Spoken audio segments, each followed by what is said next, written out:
위로하고 회복하기 원하시는 하나님의 마음. 아멘.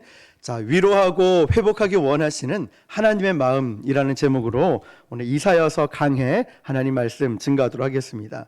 제가 예전에 섬겼던 교회도 그렇고요. 또 그리고 어렸을 때 여러 목사님들 설교를 들어보면 야단치는 설교가 참 많았던 것 같아요.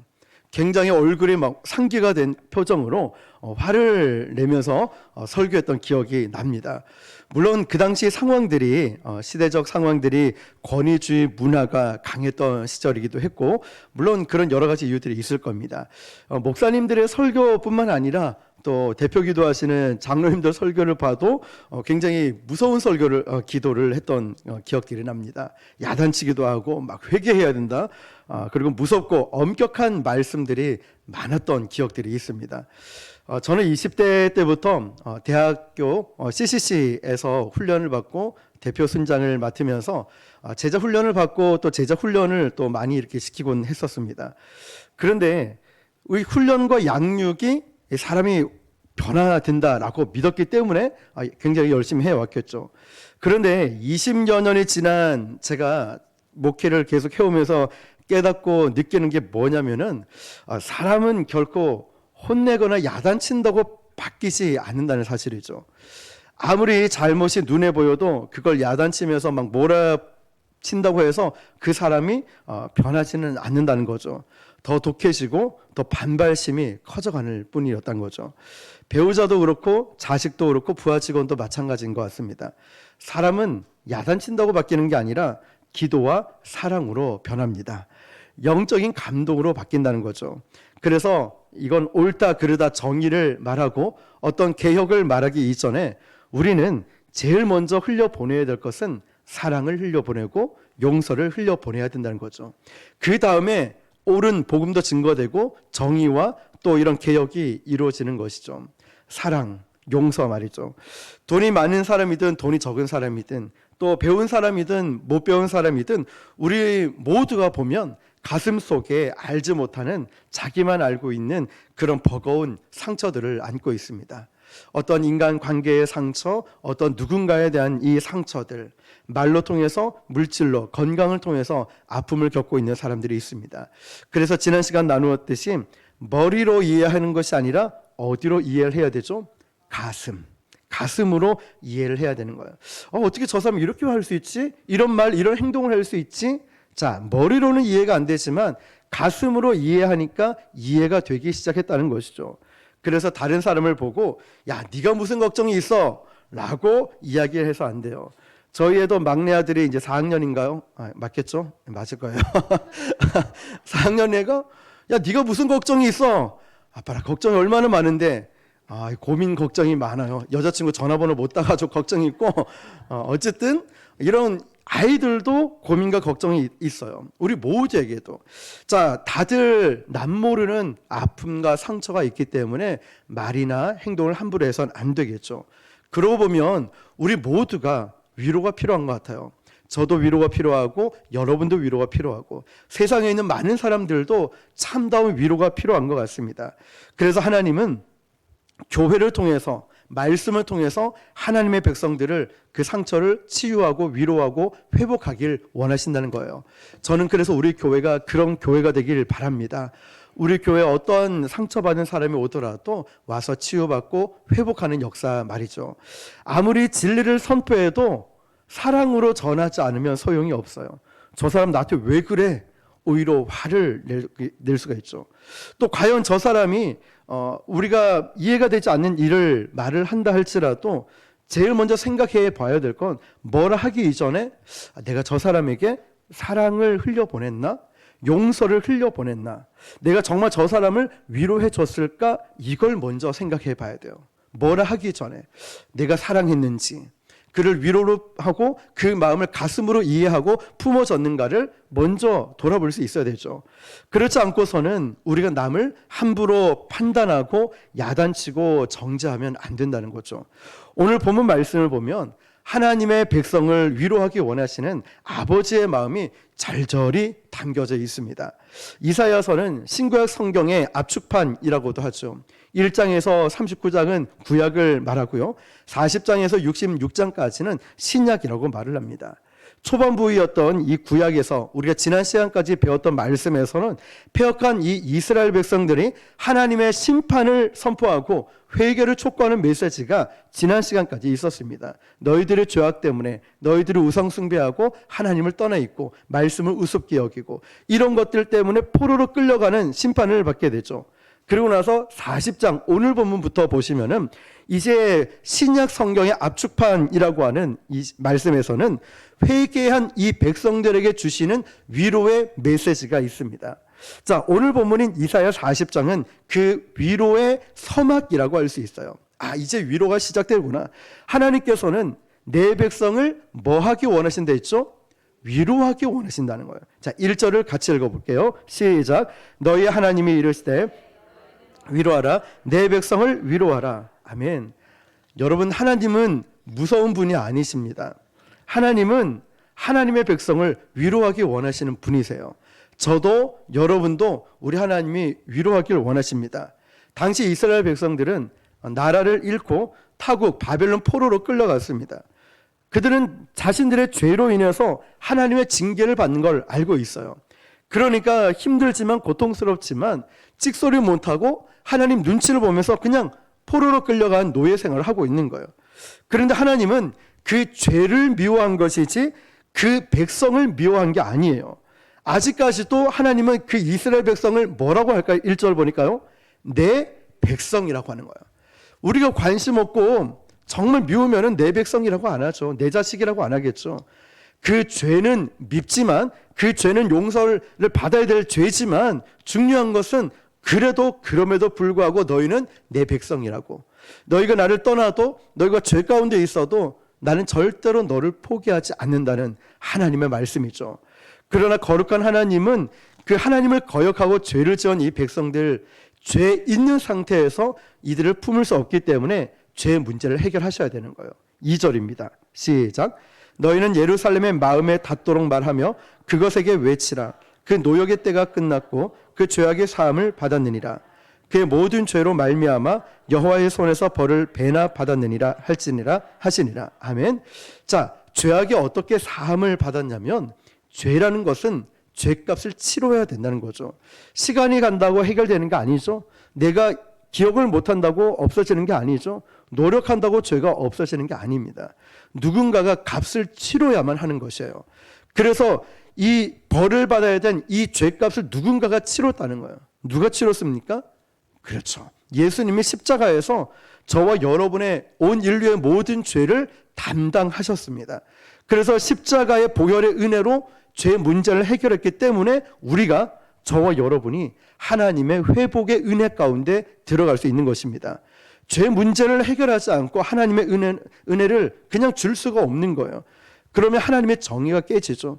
우리가 죄에 대한 어떤 이 땅을 살아가면서 세상에서 죄를 지었을 때도 그걸 간과해 버리진 않죠. 대가를 치러야 되는 거죠. 자, 여러분, 그래서 십자가의 은혜가 있었기 때문에 하나님의 용서와 하나님의 회복이 흘러 들어올 수 있는 토대가 구축이 된 겁니다. 예수님의 십자가 은혜 없이 그냥 은혜를 위로할 수 없거든요. 그래서 그냥 다 괜찮다고 넘어갈 수 없는 거예요. 그런데 세상의 힐링을 보십시오. 세상의 위로는 어떨까요? 겉만 건드리는 거죠. 함께 있어주고 함께 울어주고 함께 음악도 들어주고 함께 또 휴가도 가고 여행도 가고 이런 피상적인 걸로 감정의 힐링은 될지 몰라도 내 영혼의 근본적인 힐링은 되지 않는다는 거죠. 내 영혼의 근본적인 힐링은 바로 십자가에서부터 시작되는 것입니다. 내 영혼의 근본적인 힐링, 치유, 회복은 어디에서부터요? 십자가에서부터 시작되는 것입니다.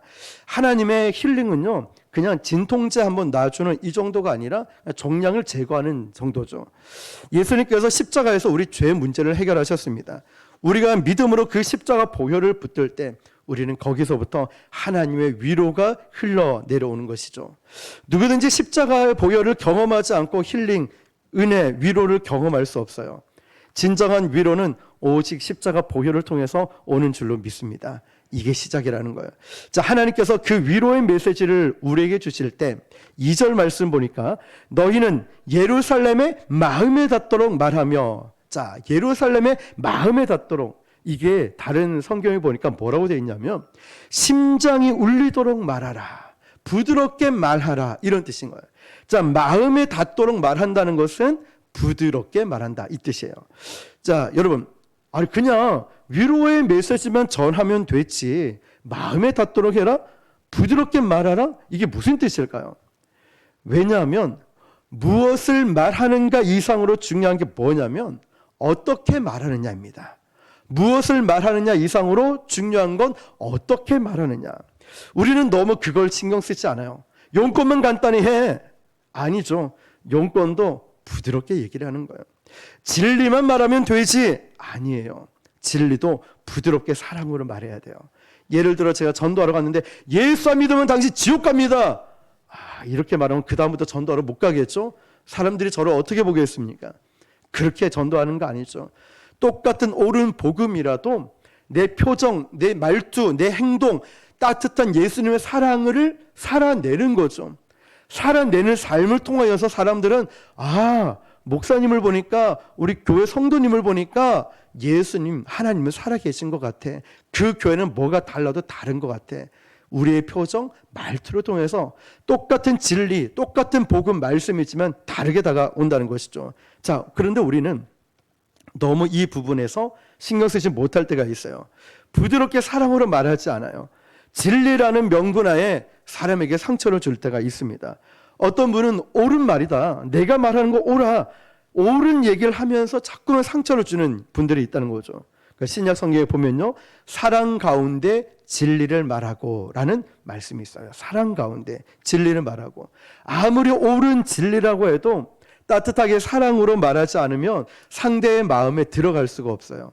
마음을 닫아버리거든요. 저 사람이 나한테 왜 그러지? 뭔데 나한테 그런 말 해? 이런 마음을 닫아버리는 거예요. 따뜻하게 사랑으로 말하지 않으니까요.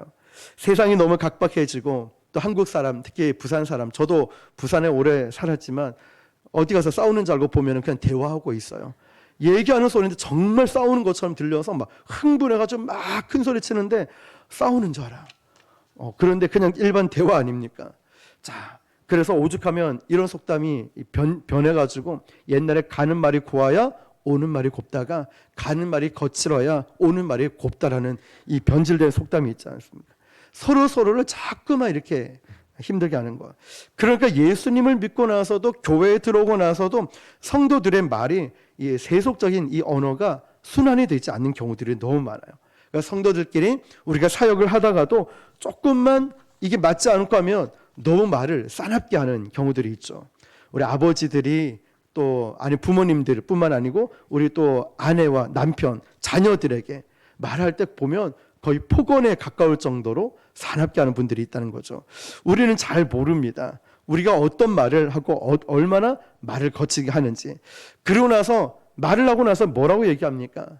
야야야, 다 너 잘 되라고 하는 얘기야. 야야야, 좋은 약은 원래 입에 쓴 법이야. 잘 받아. 이러면서 굉장히 거칠게 얘기할 때가 있다는 거죠. 나는 뒤끝이 없는 사람이야. 이러면서 정직하다라는 명목으로 이렇게 아프게 상처를 주는 경우들이 있다는 거죠. 부드럽게 말하지 않아요. 사랑으로 말하지 않아요. 이 말씀은 저에게 가장 해당되는 말씀이 아닌가 생각해요. 목회자들이 조심해야 된다는 거죠. 영적 권위자들이 특히 말 한마디 한마디가 굉장히 중요하거든요. 우리는 잘 모르지만 말의 파급력이 얼마나 큰지를 몰라요. 영적 지도자들의 말 한마디가. 그래서 교회에서 목회자뿐만 아니라 우리 장로님, 우리 권사님, 우리 집사님, 셀 리더, 우리 모두가 부드럽게 말을 할 수 있기를 축복합니다. 자, 진리를 말하지만 사랑 가운데 말하지 않으니까 상처를 주고 교회의 덕을 무너뜨리는 경우가 있습니다. 영적 권위자들이 보통 양들을 열심히 가르치려고 하다 보니까 그 과정에서 은혜 없이 진리만의 칼날을 들고 진리만을 전파할 때가 있어요. 은혜가 없이. 그러니까 진리는 진리인데 이 진리를 가지고 자꾸만 상처를 마음에게 입히는 거예요. 성도들에게, 양무리들에게 말이죠. 성경에 보면은 항상 은혜와 진리가 붙어서 함께 나옵니다. 진리만 나오는 게 아니라 은혜가 같이 있는 거죠. 은혜는 있는데 진리가 없는 사람은 교회 질서를 깨뜨려 버려요. 은혜, 모든 게 은혜로 하면 되지 이러면서 막 엉망으로 해버려요. 질서가 깨져버려요. 어떤 사람은 진리는 있는데 은혜가 없어요. 그러니까 이게 옳은 방법이야, 이렇게 해야 돼, 저렇게 해야 돼 이러면서 형제들에게, 성도들에게 상처를 준다는 거죠. 덕을 세우지 못해요. 그래서 내가 가진 것이 진리이고 옳은 복음일수록 우리는 하나님의 은혜로 겸손하게 말해야 되는 거죠. 어떻게 해요? 사랑으로 말을 해야 됩니다. 자, 근데 여러분 생각해 보세요. 저도 말씀을 준비하고 제 자신을 돌아보면 이런 생각 들어요. 나도 그렇구나. 나도 누군가에게 짜증을 듣고 큰 소리 들으면 싫어하네? 그래, 옳은 건 알겠는데 계속 들으니까, 잔소리처럼 들으니까 나도 부담이 되네? 입장을 바꿔보니까 똑같아요. 입장을 바꿔보니까 나도 좋은 소리 듣고 싶고, 저도 칭찬을 듣고 싶고, 격려와 또 위로의 말을 저 역시도 듣고 싶은 거예요. 똑같잖아요. 그런데 우리는 너무 그런 걸 무시한 채로 그냥 진리만 전하면 되지 은혜를 생각하지 않을 때가 있다는 거죠. 그래서 오늘 저와 여러분의 입술 가운데 성령의 기름 부으심이 있기를 축복합니다. 성령의 기름 부으심을 통해서 우리가 부드럽게, 정말 따뜻하게 사랑으로 대할 수 있기를 축복합니다. 이때까지 우리는 무의식적으로 너무나 사납고 거칠하게 말을 해서 성도나 가족들에게 말을 했다면, 다시 한번 우리 자신을 뒤돌아보고 나도 그런 말 듣기 싫어하는데 그러면 우리도 따뜻하게 말해야 되지 않을까 생각해 봅니다. 자, 주님의 말씀 한번 생각해 보세요. 예수님이 병든 자를 고치고 예수님이 사역을 하실 때 보면은 항상 부드럽게 말씀하셨어요. 부드럽게 말씀하시면서 회당장 그때서 이 귀신 들린 자를 다 고치고 시몬 베드로의 집에 왔을 때 장모가 열병으로 누워 있었잖아요. 근데 그 말씀 보면은 시몬 장모의 손을 만졌다라는 표현이 있어요. 이거 부드럽게 만졌거든요. 막 안찰하듯이 때려가지고 이런 것이 아니라 그 부드러움을 통하여서 시몬의 장모, 베드로의 장모는 그 예수님의 모습에서 참다운 사랑을 발견하게 되고 평생 수종 두는 자로 이제 변해서 살아가지 않습니까? 자, 우리 역시도 마찬가지예요. 우리도 정말 가슴 속에 우리 언어가 바뀌고 겸손하게 따뜻하게 말할 수 있게 축복합니다. 자, 이게 첫 번째고, 두 번째로 보면요, 이 위로의 메시지를 선포할 때 하나님께서는 이사야에게 뭐라고 말씀하냐면, 야, 너가 그 말을 선포할 때 너는 확신을 가지고 선포해야 된다 말씀하셔요. 확신을 가지고 선포하라. 자, 2절 말씀 보니까 그것에게 외치라 되어 있죠. 그것에게 외치라. 이게 무슨 뜻이냐면 선포하라는 거예요. 선포. 세상적인 위로는 추상적이에요. 시간이 지나면 다 잘 되지 않겠습니까? 자, 하나님의 위로는 추상적이지 않아요. 잘 되지 않겠어? 아니에요. 하나님의 위로는 잘 됩니다. 반드시 됩니다. 하나님의 말씀은 확실한 선포입니다. 잘 될 거야. 나아질 거야. 좋아질 거야. 이게 아니라 고침 받았습니다. 나음을 받았습니다. 해결됐습니다. 문제가 해결됩니다. 우리 주님의 말씀은 항상 추상적이지 않아요. 십자가 보혈이 살아있고 하나님의 신실함을 믿는 한 우리는 반드시 잘 될 것입니다. 할렐루야. 그러므로 추상적으로 희망사항을 말하지 마요. 기도할 때도 너가 구한 것은 어떻게 해요? 받은 줄로 알고 믿고 구하라고 했습니다. 될까 안 될까 이 기도 아니죠? 믿은 줄, 받은 줄 알고 믿으라는 거예요. 고침받은 걸 믿으라는 거예요. 내 믿음대로 될지어다. 하나님은, 우리 주님 확실하게 말씀하셨어요. 될까 안 될까 이게 아니라는 거죠. 추상적으로 말하지 말고 우리의 믿음을 그 믿음을 날마다 믿음으로 담대하게 선포하라는 것이에요. 이것이 진리라는 거예요. 십자가 보혈을 경험한 이상 하나님의 위로가 나에게 반드시 임한다. 하나님의 회복이 반드시 나에게 임한다. 이게 믿음이에요. 이걸 지금 말씀하시는 거예요.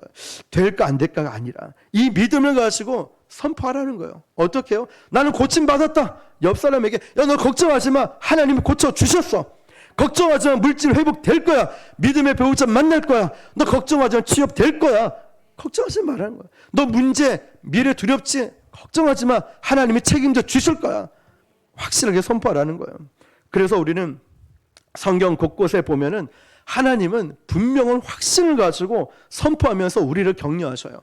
두려워하지 말라. 내가 너와 함께함이라. 놀라지 말라. 나는 내 하나님이 됨이라. 내가 너를 도와주리라. 참으로 오른손으로 너를 붙들어 주리라. 할렐루야.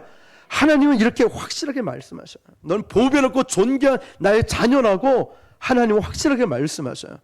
마귀는 계속 유혹을 하죠. 그럴까? 과연 그럴까? 고침 받았을까? 너 은사 능력 받았을까? 문제 해결될까? 마귀는 자꾸만 말로, 하나님은 말씀으로 역사하시는데 마귀는 말로 자꾸 우리를 막 유혹시키고 있는 거예요. 자, 노예 생활하고 있는 자존감이 땅에 떨어진 이 백성들에게 내가 너를 보배롭고 존귀하게 여긴다고 했습니다. 아무도 너를 능히 당할 자가 없다라고 말씀하셨죠. 내가 너를 내 손바닥에 새겼으니까 너를 결코 나는 잊지 않을 거라고 확실하게 말씀하셨어요. 주님의 주님의 격려는요, 항상 확신으로 분명한 느낌표로 말씀하고 계셔요. 추상적인 게 아니에요. 내가 너를 보배롭고 존귀한 자로 여길 걸 이루지 않으셨어요. 아무도 능히 너를 당하지 못할 걸 이루지 않으셨어요. 내가 너를 손바닥에 새겼지만 나 세수하다 보면 너 이름 지어질지 몰라 이러지 않으셨다고요. 어떻게 해요? 분명하게 확실하게 우리에게 위로를 선포하시는 거예요. 우리가 기도할 때 말씀을 통해 은혜 받았을 때 응답될까? 아니에요. 응답됨을 믿고 받은 줄로 알고 그대로 행하라는 거예요. 이게 믿음입니다. 하나님의 위로는 희망사항이 아닙니다. 하나님이 회복시키겠다 이러면 반드시 회복시키십니다. 하나님의 저와 여러분을 치유하신다, 앞길을 지켜주신다, 이 기도 제목 응답하신다, 그럼 반드시 응답하십니다. 우리가 이걸 믿음으로 선포해야 되는 거예요. 내가 고침 받았나? 문제 해결됐나? 몰라. 이전 교회 사역할 때요, 이제 신방을 갔다가요, 관절이 안 좋으신 분이 있어서 예배 끝나고 간절히 교구 전도사님하고 막 기도를 해드렸어요. 얼마나 열심히 뜨겁게 기도했겠습니까? 기도 끝나고 목사님 오셨으니까 이제 뭐 이렇게 다가를 준비해 오잖아요. 앉았다가 방바닥이었어요. 앉았다가 일어나면서 아이고 늙으면 빨리 죽어야지 이러면서, 제가 기도를 그렇게 난 받았다고 했는데 늙으면 빨리 죽어야지 이러면서 이 다리를 쩔뚝거리면서 가시는 거예요. 그거 아니랬죠. 엊그제 전도하면서 그 만났던 그 교회는 오시진 않지만 예수님을 영접한 분은 제가 올 때 그 문 앞에 기다리고 계시는 거예요. 의자 앉아서 목사님 왼쪽 다리가 아프다고 기도해달라고. 기도해드리니까 아멘 이러셔요. 일어나면서 자기 자리로 장사하는 자리에 들어가시는 거예요.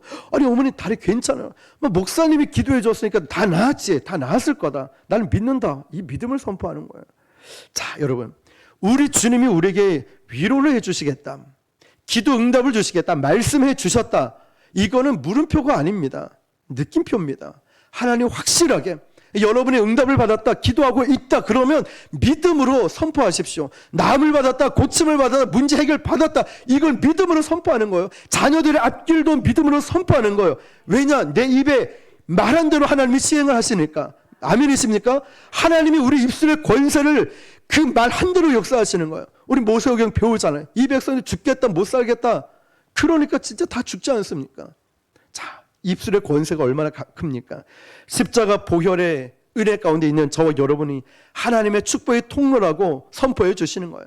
그러므로 여러분, 우리는 갈등 없이 하나님 말씀을 선포하면 아멘 믿음으로 아멘 화답하는 거예요. 주님, 그렇습니다. 저에게 그렇게 될 줄 믿습니다. 저는 연약하고 저는 부족하지만 하나님 말씀대로 나에게 이루어질 줄 믿습니다. 선포하는 거예요. 제가 개척교회 초창기에 사역을 할 때 지하교회였어요. 장염이 걸려가지고 서 있기도 힘든데 찬양 인도를 금요일날 해야 되니까 찬양 인도를 열심히 하고 식은땀이 줄줄 흐르면서 막 찬양 인도를 하고, 저 안쪽에 유아실이 조그맣게 있었습니다. 거기에 들어가서 이불 뒤집어 쓰고 누워서 덜덜 떨면서 막 속이 아파서 있었어요. 그때 목사님이 이전도서 어디 가서 일로 와 빨리 와 하니까 권사님이 저 아파가지고 안에서 누워있다고, 나오라고 해. 그 맨 앞자리 또 앉으래요. 앉아서 기도를 하는데 하나님이 이런 마음 주신 거예요. 남을 받았다, 고침을 받았다, 이런 확신을, 아픈 배를 붙잡고 계속 기도한 거예요. 난 나음을 받았다, 고침을 받았다, 믿음으로 계속 선포하니까 정말 기도 끝나고 나서 깜쪽같이 정말 나온 거예요. 이런 경험이 있으니까요, 또 그 다음 사역지에 가서도 이 귀에서 자꾸 중이염이 와가지고 웅 울리는 거예요. 그 청년부 예배를 드려도 자꾸 울려서 병원 가서 이비인후과 가서 물어보니까 일주일 동안은 중이염이 있어서 치료를 매일 받으래요. 그 일부 예배에 딱 드렸는데 또 맨 앞자리죠. 아픈 부위 놓고 손 놓고 기도하래요. 담임 목사님께서. 기도했습니다.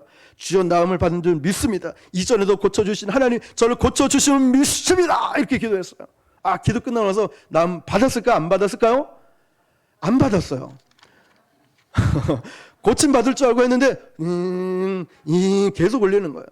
그런데 2부 예배 드려도 3부 예배 드려도 오후 예배 드리고 뭐 다 끝나고 해도 병원 가야 되는갑다 이러는데 그래도 마음속에는 난 고침 받았다, 나음 받았다 선포를 했어요. 나 선포를 했죠, 계속. 그런데 자기 전에 잠깐 이런저런 얘기하다 보니까 울리지 않는 거예요. 다음날 병원 가니까 의사 선생님도 깜짝 놀랐죠. 이거 어떻게 된 일이지? 다음부터 병원 안 와도 되겠습니다. 약 지을 필요도 없고 다 나았대요. 이런 걸 한 번, 두 번 경험하고 나니까 제 마음속에 어떤 생각 들까요? 날마다 믿음으로 선포해야 되는구나. 될지 안 될지 몰라. 이게 아니라 된 줄 믿고 고침받은 줄 믿고 응답받은 줄 믿고 가니까 믿음의 역사가 날마다 내 삶에 일어나는 거예요. 우리 삶에 일어나는 거예요. 어떻게 해요?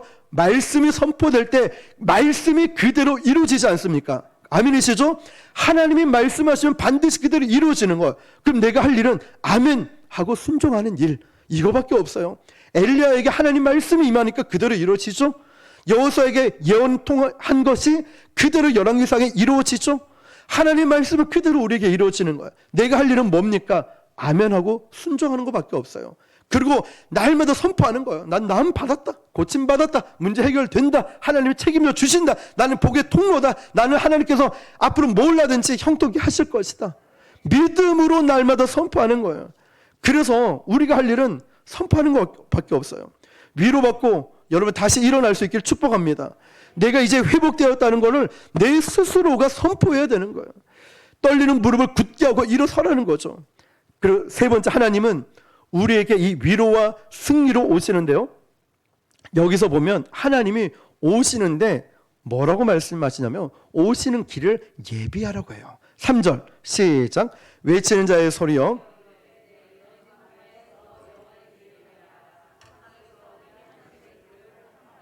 아멘. 광야에서 뭐 하라고요? 여호와의 길을 예비하라. 사막에서 우리 하나님의 대로를 평탄케 하라. 아멘.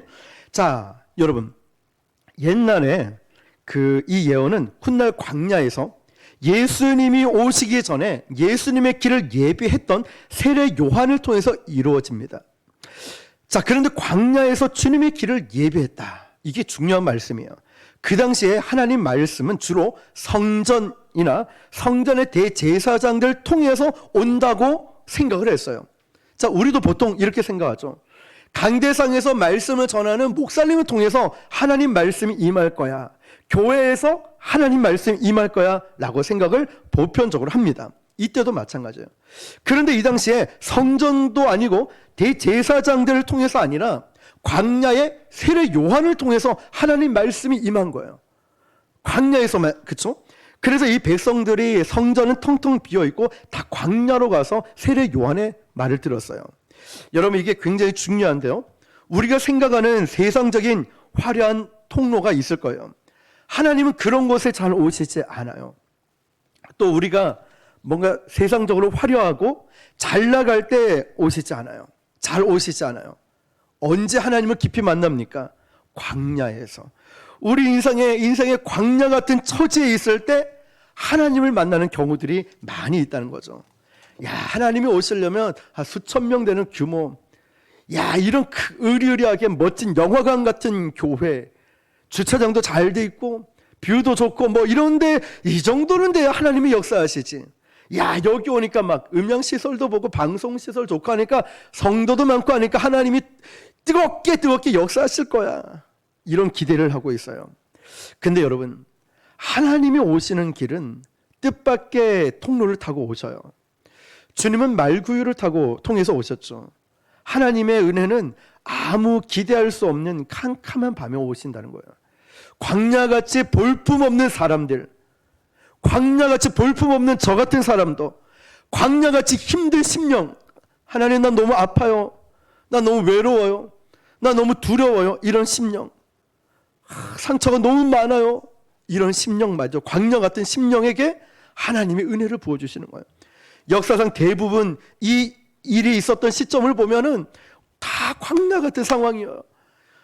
아픔과 상처와 막 이런 힘든 사업과 자녀 문제로 어떤 부모님 아니면 건강, 이런 광야 같은 심령에 있을 때 하나님의 은혜가 더 깊이 임하는 걸 경험하게 되는 거예요. 19세기 중반에 미국 남북 전쟁이 끝나고 나서 온 나라가 절망에 쌓여 있는 거예요. 거리 곳곳에는 실업자가 넘쳐나고 사람들 가슴 속에는 미움과 다툼, 절망감이 가득 차 있는 거예요. 그때 초등학교밖에 못 나온 가난한 전도자 D.L. 무디가 이라는 사람을 하나님이 쓰셨는데요. 그래 짧은 학력임에도 불구하고 구두 수선공으로 일하다가 킴볼이라는 주일학교 선생님 통해서 하나님을 믿고 예수를 믿게 되는 거예요. 복음을 받아들이고 나서 가슴이 너무 뜨거우니까 D.L. 무디는 거리의 거지들한테, 불량배들, 그리고 노숙자들, 감옥의 죄수들, 거리의 실업자들, 병원의 환자들 찾아다니면서 복음을 전했어요. 남북 전쟁 이후로 피폐해졌던 미국의 수많은 사람들이 D.L. 무디의 복음을 듣고, 전하는 복음을 듣고 예수님을 영접했다는 거예요. 그리고 기독교 역사상 유례를 찾아볼 수 없는 놀라운 대부흥을 경험하게 되었습니다. 여러분, 우리도 그렇지 않을까요? 우리 인생의 광야 같은 때 하나님의 음성을 들었어요. 저 역시도 인생의 광야 같을 때 하나님의 음성이 아주 크게 들려요. 우리 인생도 그렇지 않을까요? 서서히 우리 민족도 보면 19세기 말에 나라가 서서히 망해가는 이 시점에 선교사님 통해서 복음이 들어왔습니다. 우리 인생이 절망 같았을 때 오히려 영적인 축복이 시작된다는 것입니다. 그때 하나님이 오시는 거예요. 하나님이 오시는데 이 말씀을 또 보니까 오긴 오시는데 길을 깔으래요. 길을 깔라는 말은 뭐냐? 마음밭을 준비하라는 거예요. 4절입니다. 시작. 골짜기마다 도두어지며 고르지 아니한 곳이 평탄하게 되며 평지가 될 것이며. 아멘. 고대 중동의 대부분 길들은 좁고 평탄치가 않았습니다. 그래서 왕이 어디 한번 가자 이러면 선발대가 파견돼서 동네 사람에게 여러분 왕이 오십니다. 내일 모레 오십니다. 그 다음 달에 오십니다. 공병대가 다 동원해가지고 지역 사람들과 함께 뭐 했냐면 길을 평탄화 작업을 했어요. 왕이 타고 오는 수레가 덜커덩 이렇게 되지 않도록 순탄하게 갈 수 있도록 길을 까는 작업을 했다는 거예요. 그래서 여기서 나오는 골짜기, 산, 언덕, 평지, 이 단어는요 인간의 마음 상태를 의미하고 있는 거예요.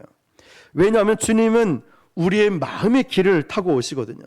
우리 마음밭, 우리 영혼의 길을 타고 오시는데, 그래서 내 마음속에 영혼의 고속도로를 잘 깔아놔야 됩니다. 여기에 나오는 지형들을 보십시오. 내 마음의 고속도로에 굉장히 많은 것들을 상징하는데요. 첫 번째로 보면 골짜기마다 도두어지며, 골짜기는 무슨 뜻이냐? 그냥 마음이 푹푹 이 골짜기 같이 들어가 있는 사람이 있죠. 열등감을 의미합니다. 지나친 열등감이에요. 툭하면 나 무시하는 거 아니야? 열등감으로 가득 차 있어요. 하나님 말씀을 들으면 자꾸만 나를 무시하는 것 같아요. 나한테만 힘든 일 시키는 것 같아서 말씀을 들으면서도 마음이 찔림은 좋은데 이거를 막 곡해하는 거죠. 나한테 왜 이런 말씀하시지?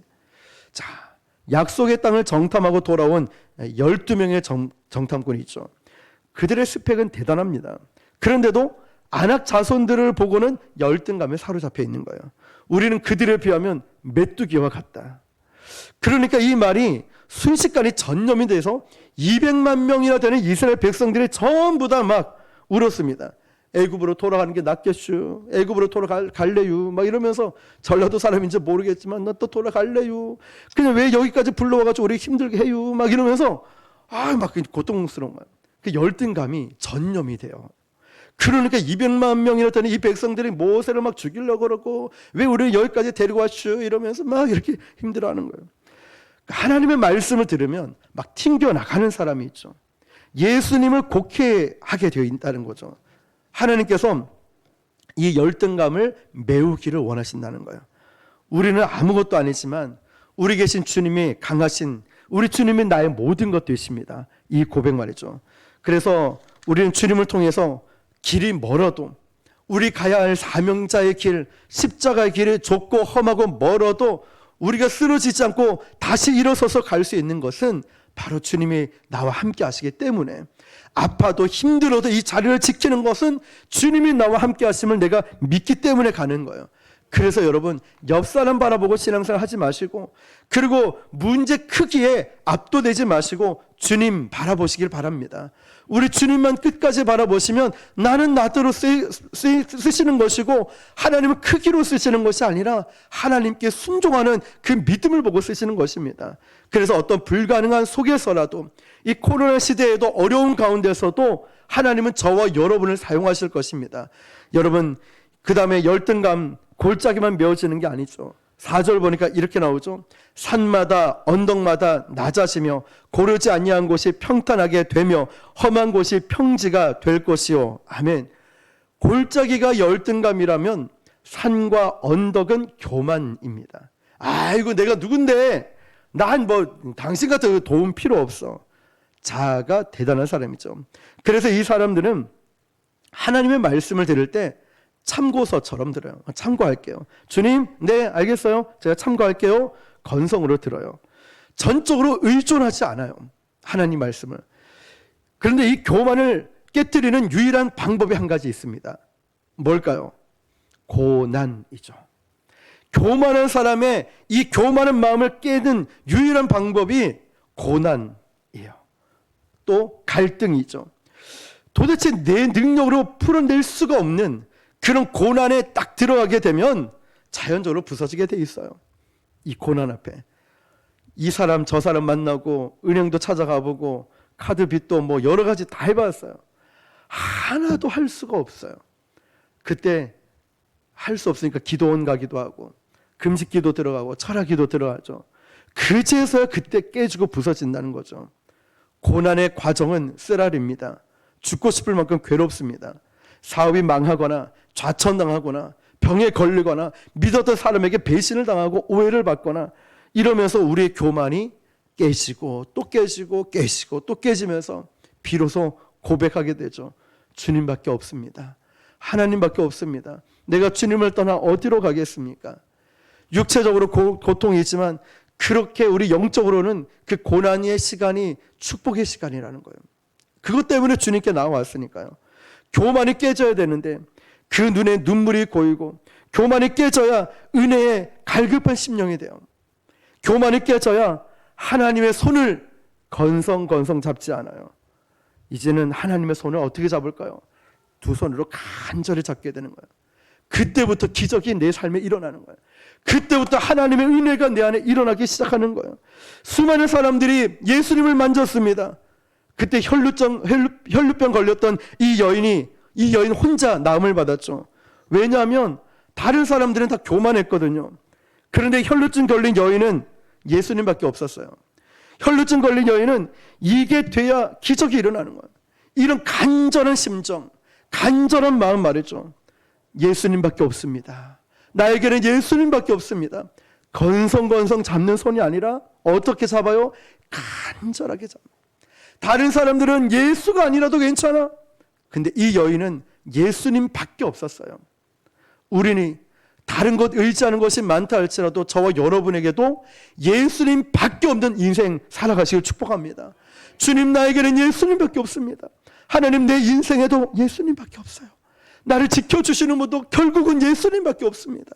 이걸 깨달아야 내 눈에 눈물이 비로소 고이기 시작하는 거예요. 내 마음에 간절함이 고이기 시작해요. 새벽기도 한번 가볼까?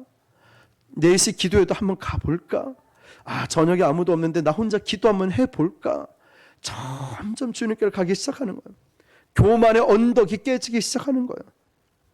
고르지 아니한 것이 평탄하게 되며 험한 곳이 평지가 될 것이며, 내 마음에 열등감과 교만만 있는 게 아니에요. 고르지 못한 울퉁불퉁한 험한 곳이 많이 있어요.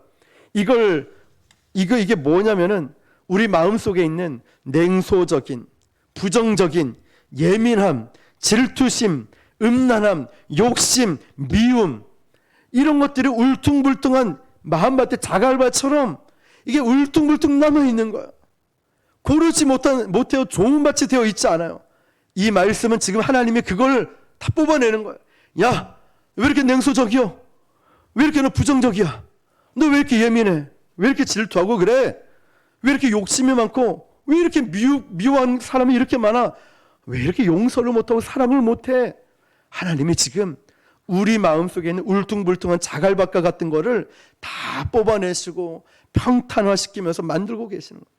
세상의 걱정과 근심, 유혹에 가득 사로잡혀서 말씀에 집중할 수 없는 것, 하나님께서 그거를 지금 다 걷어가고 계시는 거예요. 교만을 치유할 때처럼 우리에게 광야가 바로 그 역할이에요. 교만을 꺾게 만들고요, 세상 욕심을 꺾게 만들고, 미워하는 사람 꺾게 만들고, 용서 못하는 사람도 용서하게 만들고, 이런 모든 것들을 하나님이 광야 같은 곳에서 우리를 보내셔서 다 만들고 계시는 거예요. 하나님은 저와 여러분의 마음밭을 계속 기경하시는 거예요. 말씀을 통해서, 때론 기도를 통하여서, 예배를 통해서 말이죠. 자, 길을 잘 닦았습니다. 그럼 그 위로, 이 고속도로를 잘 닦아놓으면 그 위로 뭐가 지금 다니죠? 자동차가 다니죠. 마찬가지로 여러분, 영적으로 건강해야 말씀을 곡해하지 않고 하나님 말씀 그대로를 받을 수 있어요. 내 마음 영적으로 건강해야, 좋은 밭이 되어야 하나님 말씀을 들을 때, 이 말씀이 그런 말씀이구나. 하나님 말씀이 내 마음밭에 씨앗이 딱 떨어졌어요. 힘있게 뿌리를 내리고 자라날 수 있어요. 어떤 밭일 때요? 좋은 밭일 때. 말씀이 자라나야 내 영혼이 건강해지는 거예요. 몸이 건강해야 뭐가 안 생겨요? 병이 안 생기는 거예요. 영적으로 건강해야, 이 말씀이 잘 자라나야 영적으로 건강할 수 있다는 거예요. 예수님이 오시기 전에 세례 요한은 바로 이런 길을 까는 역할을 한 거예요. 길을 예배하는 자였죠. 사람들의 영혼에 열등감, 교만함, 이런 아픔과 상처들이 있었어요. 하나님 말씀으로 다 쓸어내는 거예요. 그리고 사람들 마음속에 예수님의 말씀을 받을 수 있는 영적인 고속도로, 영적인 좋은 밭을 세례 요한이 이렇게 만든 거예요. 지금도 저와 여러분의 마음밭을 하나님이 기경하시는 거예요. 너의 교만함 좀 꺾어야 되겠다. 너 이렇게 미움, 욕심들, 질투심들, 네 마음속에 있는 거 다 꺾어야 되겠다. 하나님이 다 기경하고 계시는 거예요. 왜냐하면 그래야 주님이 우리에게 큰 은혜를 주실 수 있고, 우리도 그 은혜를 받을 수 있는 그릇이 되기 때문에 그래요. 사람들 영혼 속에 열등감, 교만함, 이런 상처들이 있습니다. 다 하나님이 걷어내 주시는 거예요. 우리는 이제 29일 날 온 세대 예배를 준비하고 있습니다. 하나님께서 우리에게 큰 은혜를 부어주실 거예요. 생각지도 알지도 못한 은혜를 부어주실 거예요. 기도를 함께 준비합시다. 그 은혜의 물줄기가 올 때 막히는 것이 없도록, 시험되는 일이 없도록, 작은 일에 시험 들지 않도록 주님, 우리 마음밭을 기경시켜 주십시오. 하나님, 우리 마음밭이 좋은 밭 되게 해 주십시오. 사랑으로 하나 되게 해 주십시오. 같은 말, 같은 마음, 같은 뜻으로 우리 모두가 하나 되게 해 주십시오. 이 마음밭이 준비되어 있을 때 하나님의 은혜의 물줄기가, 은혜의 폭포수가 우리 교회 가운데, 여러분 10년 가운데 충만히 임하게 될 줄 믿습니다. 길을 깔아놨죠. 그 위에 차가 다닙니다. 자, 그 다음 보니까 6절에서 8절입니다. 시작. 말하는 자의 소리여 이르되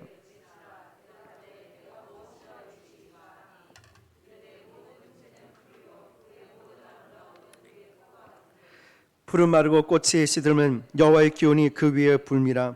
이 백성은 실로 풀이로다. 푸른 마르고 꽃은 시드나 말씀은 영원히 서리라 하라. 아멘. 진정한 위로는 하나님의 말씀을 통해서 옵니다. 할렐루야. 우리가 사람을 위로할 수 있는 세상적인 여러 가지 방법이 있을 거예요. 장미꽃을 사줄 수 있고, 좋은 음악을 듣게 하고, 좋은 음식을 먹게 하고, 휴가도 보내주고, 같이 함께 있어주고, 여러 가지 위로하는 방법들이 있지만 그것은 핵심이 아닙니다. 진짜 위로는 그 마음 밭에 있는 상처가 치유되면서 그 마음 밭에 바로 하나님 말씀이 들어가는 것입니다. 할렐루야. 바로 이거예요. 여러분, 진짜 위로는, 이 핵심은 이거예요. 그 마음밭이 상처투성이든 아픔이든 교만함이든 어떤 마음이 있든 간에 이게 치유되면서 좋은 밭으로 만들어지면서 그 안에 하나님 말씀이 들어가는 거예요. 말씀이 들어간다는 뜻이 뭐냐? 예수님이 오신다는 거예요. 예수님이 우리 심령에 오시는 거예요. 그래서 우리가 할 일은 힘껏 하나님 말씀을 전하는 거예요. 세상에 전하고 우리도 말씀 묵상을 하면서 전하는 거예요. 모든 부족한 것 없는 세상의 화려함 속에 과연 이 말씀을 들을까? 관심이나 있을까? 이런 생각이 들 수도 있죠. 물론 이때도 이사야 선지자도 하나님의 말씀을 전하라고 하니까 주여 이 말씀을 누가 듣겠나이까? 라고 이야기를 하는 거예요. 여기에는 많은 것이 함축되어 있어요. 이사야도 우리 심정과 똑같은 심정이라는 거죠. 아니 지금 보세요 하나님, 지금 막 유튜브 본다고 정신없고 막 SNS 하고 또 여행 다니고 다 정신없는데 누가 요즘 뭐 이 전도한다고 전도가 됩니까? 이 하나님 말씀은 누가 듣기나 듣습니까? 이게 뭐 의미가 있습니까? 이사야 선지자도 또 우리도 이런 마음이죠. 그때 하나님이 이렇게 말씀하시는 거예요. 모든 육체는 풀이요 그의 모든 아름다움은 들의 꽃과 같으니 8절 볼게요. 시작. 풀은 마르고 꽃은 시드나 우리 하나님의 말씀은 영원히 서리라 하라. 아멘. 이 말씀인 거예요. 야 이사야야, 세상의 화려함은 풀의 들의 꽃과 같이 대단해 보이지만 금방 사라져. 영원하지 않아. 너는 하나님 말씀을 믿어야 돼. 이 육체의 건강함, 아름다움, 이 세상적인 화려함이 나중에는 순식간에 사라질 거야. 자, 영원한 하나님 말씀을 믿으라는 거죠. 여러분 그거 아십니까? 사람은 25살 때부터 인간의 육체가 퇴화한답니다. 이제 25살 대부분 지났죠. 뼈에 칼슘이 줄기 시작하고 피부의 탄력성을 잃기 시작하고 머리 두뇌 세포가 하루에 수천 개씩 죽기 시작하고 우리의 육체가 순식간에 퇴화된답니다. 좋은 아파트도 20년 지나면 재건축해야 되고 어떤 기업도 100년 이상 가는 기업 별로 없고 1000년 이상 가는 나라도 별로 없다고 합니다. 하나님이 말씀하시는 거예요. 야 이사야야, 이 땅에 있는 걸 보고 너 주눅 들지 마. 나중에 다 없어질 거야. 순식간에 없어질 거야. 그러나 주의 말씀은 영원히 설 거야. 다 없어지지만 하나님 말씀만이 영원하다. 이걸 너가 믿으라는 거예요. 이걸 믿으라는 거예요. 그러니까 너는 말씀을 전할 때 네가 먼저 자신감을 갖고 전해. 왜 부끄러워하는데? 이 말씀이죠. 9절입니다. 시작.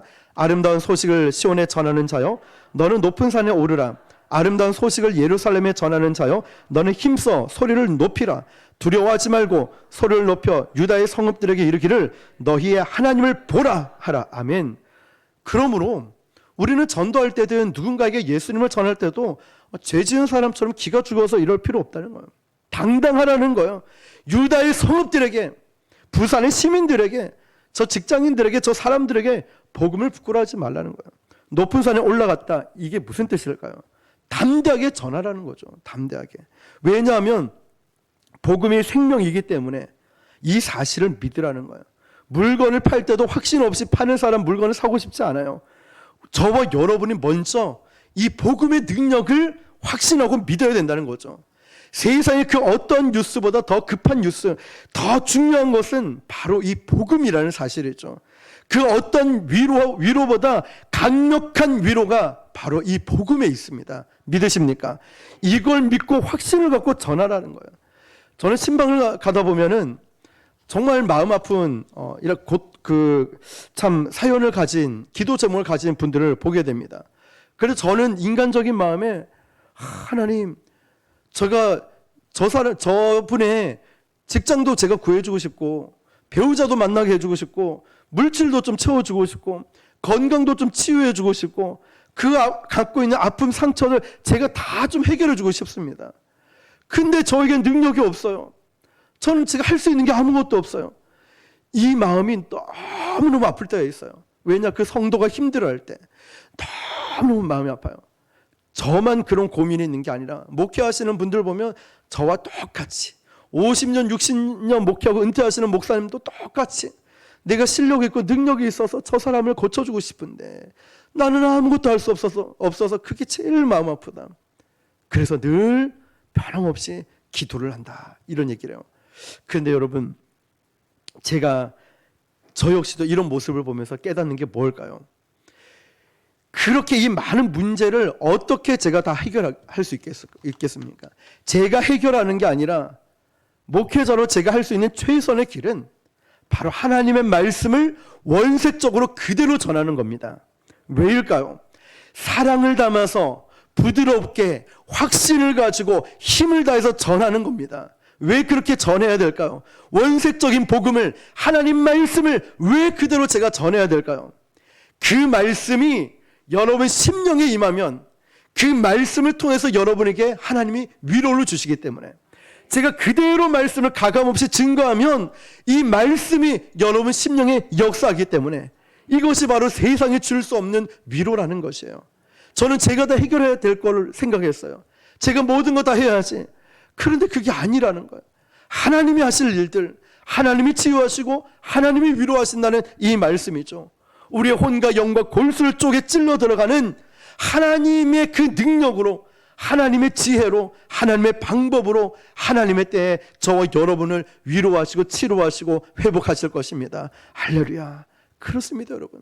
우리가 이 사실을 확신해야 돼요. 내가 아멘으로 확신하고 믿음으로 선포해야 된다는 거죠. 위로는 한순간 어떤 사건이 아니라 내 평생의 현재 진행형의 축복이라는 거죠. 그래서 10절과 17절 보면 이런 말씀 나오는데요. 10절만 읽어볼게요. 시작. 보라, 주 여호와께서 친히 그의 팔로 다스리실 것이라. 보라, 상급이 그에게 있고 보응이 그 앞에 있으며. 아멘. 노란 글씨요. 시작. 여호와께서 장차 강한 자로 임하실 것이요. 아멘. 어떤 성경을 보니까요, 강한 용사로 임할 것이다 표현이 되어 있어요. 그분의 손을 잡고 너도 강한 자로 일어나라, 이 뜻이죠. 보통 우리는 위로하면 어떤 생각을 합니까? 위로하면 눈물 좀 닦아주고 부드럽게 좀 말 좀 들어주고 품어주고 이 정도? 그런데 여러분, 위로의 또 다른 측면은 강한 용사라는 거예요. 그래서 영어로 위로를 보면은 comfort라고 되어 있죠. comfort라 쓰는데 이 어원을 보니까 라틴어로 힘을 가지고 오라, 이 뜻이에요. 이 단어에서 왔어요. 그러면 하나님께서 저와 여러분에게 위로를 주신다, 이 뜻은 단순히 너의 눈물을 닦아준다, 여기서 끝나는 게 아니라 다시 일어나서 싸움터로 나아가는 강한 용사로 저와 여러분을 세우기 원하신다는 뜻입니다. 위로 이꼴 강한 용사로 세운 바 된다, 이거예요. 그래서 교회는요, 주님의 병원이 아니라 주님의 군대가 되는 거예요. 올 때는 상태가 안 좋아서 해롱해롱 올 수 있어요. 근데 계속 그렇게 있으면 안 된다는 거예요. 교회는 환자들이 계속 병원에 있으면 안 되죠. 병원 같은 교회가 되면 안 되죠.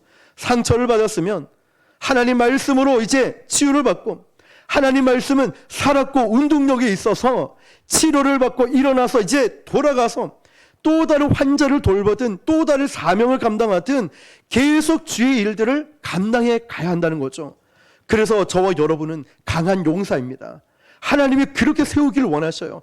그래서 저와 여러분을 위로하시면서 너는 여기에 머물러 있지만 너는 다시 일어나야 돼.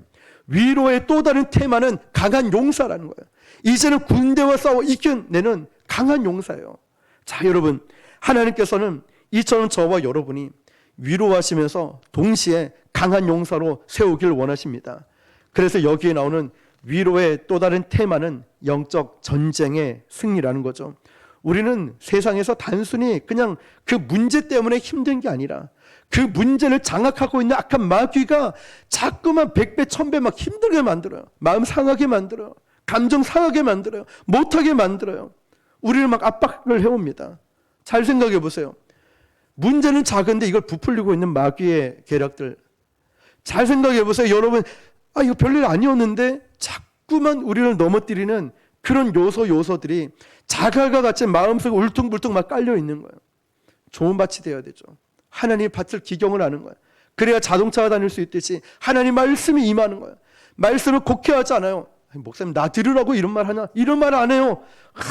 형제들이 어찌할꼬, 내가 어찌할꼬, 막 마음이 찔리는 거예요. 자, 여러분, 모든 고난은 사탄이 주는 건 아니지만 그 고난 뒤에서 부채질하고 있는 사탄의 공격들이 있어요. 잘 생각해 보세요. 나에게는 어떤 그런 마귀의 공격들이 있는지. 작은 일을 가지고 자꾸 오해하게 만든다 했죠. 화내게 만들어요. 미움이 오래가게 만들어요. 계속 공격이 있어요. 그래서 예수님은 우리를 위로하시면서 이 영적인 공격들을 꺾고 승리하기를 원하신다는 거예요.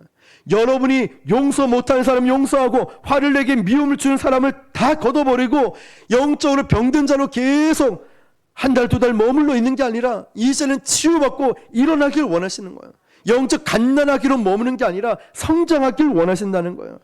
주님은 단순히 우리가 살아 숨쉬고 살아남는 것이 아니라 마귀 권세를 꺾는 이런 승리하는 군대가 되길 원하셔요. 저와 여러분들이. 우리 모두는 하나님의 위로가 아니면 하루도 살아갈 수가 없습니다. 바로 우리 교회가 이런 위로가 흐르는 교회가 된다는 거죠. 십자가 보혈을 타고 또 말씀을 타고 하나님의 위로가 흐른다는 거예요. 세상이 주는 이런 힐링이 아니라 근본적으로 치유하고 위로하고 회복시켜 주시는 십자가 보혈의 은혜가 저와 여러분에게 있길 축복합니다. 자, 말씀을 마무리합니다. 잊지 마십시오. 오늘 이 말씀처럼 하나님이 우리에게 위로를 주시는 것은 나는 무서운 분이 아니야. 난 너를 위로하고 싶어. 그 다음에 이 위로의 메시지는 부드럽게 마음에 닿도록 따뜻함으로 전하는 거예요. 그리고 뭐라고 하죠? 확신을 가지고 이제는 선포해라. 여러분 선포하십시오. 나는 고침을 받았다. 나음을 받았다. 문제 해결 받았다. 하나님이 함께 하신다. 나는 복의 통로다. 날마다 내 입술로 선포하는 거예요. 고침 받았을 걸? 아니에요. 하나님은 나와 함께 하실 걸? 아니에요. 이제 아멘 하면서 계속 입으로 선포하는 거예요. 그리고 주님은 진짜 위로는 어디로부터 오느냐? 하나님 말씀을 통해서 오는 거예요. 이 말씀을 통해서 나에게 참다운 위로가 오고 결국 이 위로의 테마는 영적인 승리라는 것. 하나님은 나를 위로하게 만든 거는 이제 마귀의 권세를 꺾고 영적인 승리자로 살아가길 원하신다는 거예요. 오늘 이 말씀을 붙들고 저와 여러분들이 하나님의 참다운 위로를 받고 영적인 승리자로 살아가는 저 여러분 되시기를 주님의 이름으로 축원합니다.